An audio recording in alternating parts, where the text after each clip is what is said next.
دوستو، یہ کہانی بھی بہت مزے کی ہے۔ اس کہانی کو آخر تک غور سے سنیے گا۔ ہم ایسے ہی سبق آموز کہانیاں آپ لوگوں کے لیے لاتے رہیں گے۔ ہمارے چینل کو سبسکرائب کر لیں تاکہ ہمارے آنے والی ہر نئی کہانی کا نوٹیفیکیشن بھی آپ کو بر وقت مل سکے۔ تو چلیے شروع کرتے ہیں آج کی کہانی۔ شاہدہ اپنے ماں باپ کی اکلوتی اولاد تھی۔ اس کے ماں باپ نے اسے بہت ہی زیادہ لاڈ اور پیار کے ساتھ پالا تھا، اس لیے اس کے ناز نخرے بہت ہی لاڈ سے اٹھائے تھے۔ وہ اپنے گھر والوں کی سب سے زیادہ لاڈلی لڑکی تھی۔ یہی وجہ تھی کہ وہ بچپن میں ہی بگڑ چکی تھی۔ اس کے گھر والے بھی اس سے بے پناہ محبت کیا کرتے تھے۔ ویسے بھی وہ دیکھنے میں بہت زیادہ خوبصورت تھی۔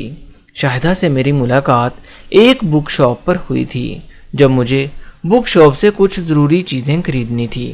اسی دوران میری ملاقات شاہدہ سے ہو گئی جب وہ اس شاپ والے آدمی سے بحث کر رہی تھی۔ شاید شاہدہ کے پاس پیسے کھلے نہیں تھے اور شاپ والا اس کو بک نہیں دے رہا تھا۔ شاپ والا پیسے مانگ رہا تھا۔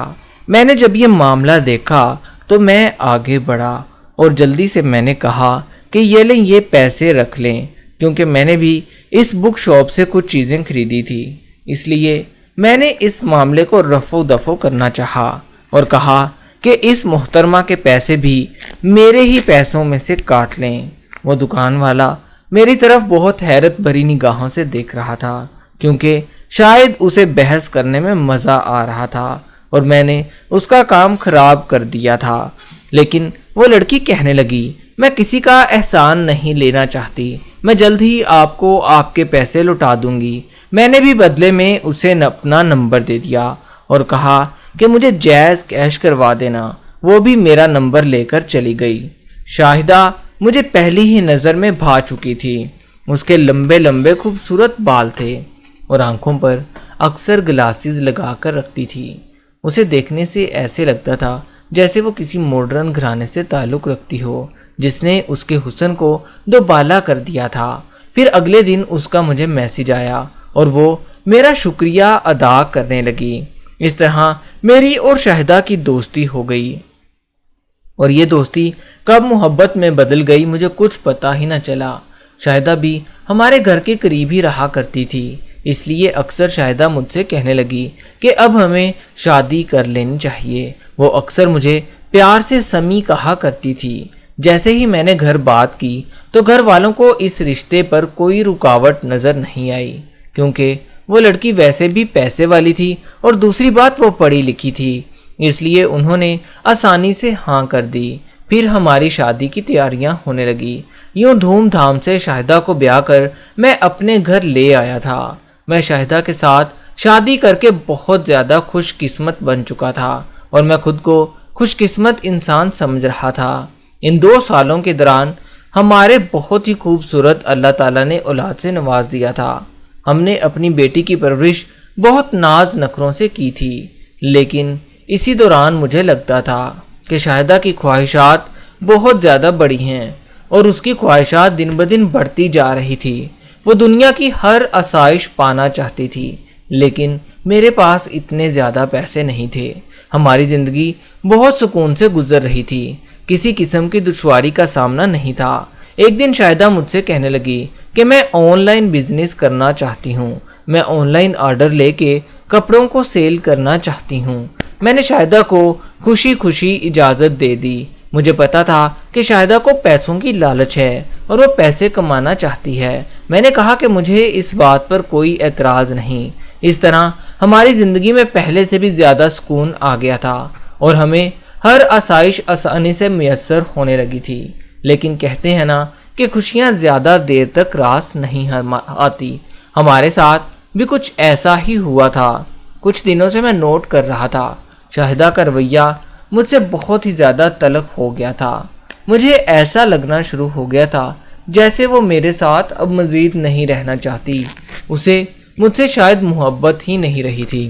شروع میں تو مجھے ایسا لگا جیسے شاید اس پر کام کا بوجھ ہے، لیکن وقت گزرنے کے ساتھ ساتھ اس کا رویہ میرے ساتھ مزید خراب ہوتا جا رہا تھا، یہاں تک کہ اب وہ سارا دن گزار کر آ جاتی تھی اور میرے ساتھ بات تک نہیں کرتی تھی۔ اگر میں شاہدہ سے پوچھ گچھ کرتا تو وہ کچھ نہ کچھ کہہ کر مجھے ٹال دیتی۔ پہلے پہل تو میں اپنے دل کو بہت سمجھاتا رہا۔ ایک دن میں گھر آیا تو میں نے دیکھا کہ شاہدہ اور بچے گھر پر موجود نہیں تھے۔ گھر کی حالت بھی بہت ہی زیادہ عجیب ہوئی پڑی تھی۔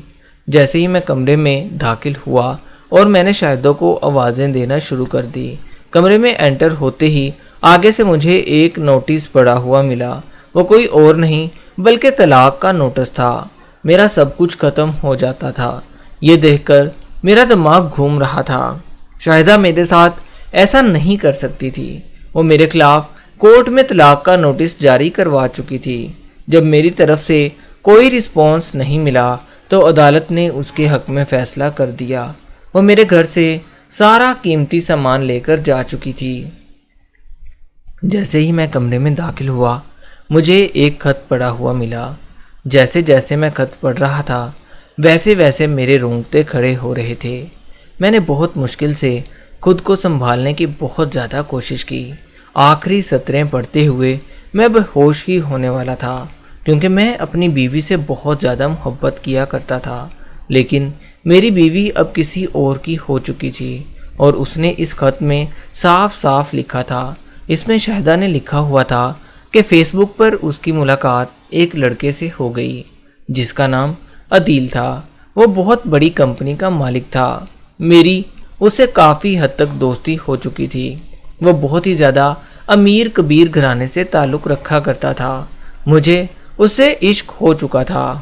اتنا پیسہ تو تمہارے پاس ساری زندگی بھی اکٹھا نہیں ہو سکتا جتنا عدیل کے پاس ہے، اس لیے میں نے سوچ لیا تھا کہ میں باقی کی زندگی تمہارے ساتھ نہیں گزاروں گی، کیونکہ میں نے اپنی زندگی میں بہت سے سہانے خواب دیکھے تھے اور وہ آسائش کبھی بھی تم مجھے میسر نہیں کر سکتے جو مجھے عدیل کر سکتا ہے۔ اس لیے میں نے تمہیں چھوڑنے کا فیصلہ کر لیا تھا، مگر یہ سچ ہے کہ میں تمہارے ساتھ اب مزید اپنی زندگی نہیں گزار سکتی۔ اس لیے میں نے عدالت میں خلا کا کیس دائر کر دیا ہے، کیونکہ میں تم سے بہت زیادہ پسند کرنے والی لڑکی تھی اور تم مجھ سے بہت زیادہ محبت کرتے تھے۔ اس لیے میں تمہارے منہ پر تم سے طلاق نہیں مانگ سکتی تھی۔ اس لیے میں نے کورٹ جا کر یہ فیصلہ کیا۔ میں تمہاری پہنچ سے بہت دور ہو چکی ہوں، مجھے ڈھونڈنے کی کوشش بھی مت کرنا۔ اس کا یہ خط پڑھ کر میرے آنسو زاروں کو تار ہونے لگے۔ سب کچھ جان لینے کے باوجود میرے دل میں اس کے لیے نفرت پیدا نہیں ہو رہی تھی۔ میں پہلے سے اب بہت زیادہ بدل چکا تھا، ہر وقت خاموش رہنے لگ گیا تھا۔ اس طرح شاہدہ نے میری زندگی کو ہمیشہ ہمیشہ کے لیے برباد کر کے مجھ سے دور رکھ دیا تھا اور میں اپنی زندگی میں ٹوٹ کر رہ گیا تھا۔ میں نے سمجھوتا کرنا سیکھ لیا تھا اور اب شاید مجھے سمجھوتے کے ساتھ ہی گزارا کرنا تھا۔ دوستو، ایسے ہی سبق آموز کہانیاں سننے کے لیے ہمارے اس چینل اردو اسٹوریز کو سبسکرائب کر لیں تاکہ ہمارے آنے والی ہر نئی کہانی کا نوٹیفیکیشن آپ کو بر وقت مل سکے۔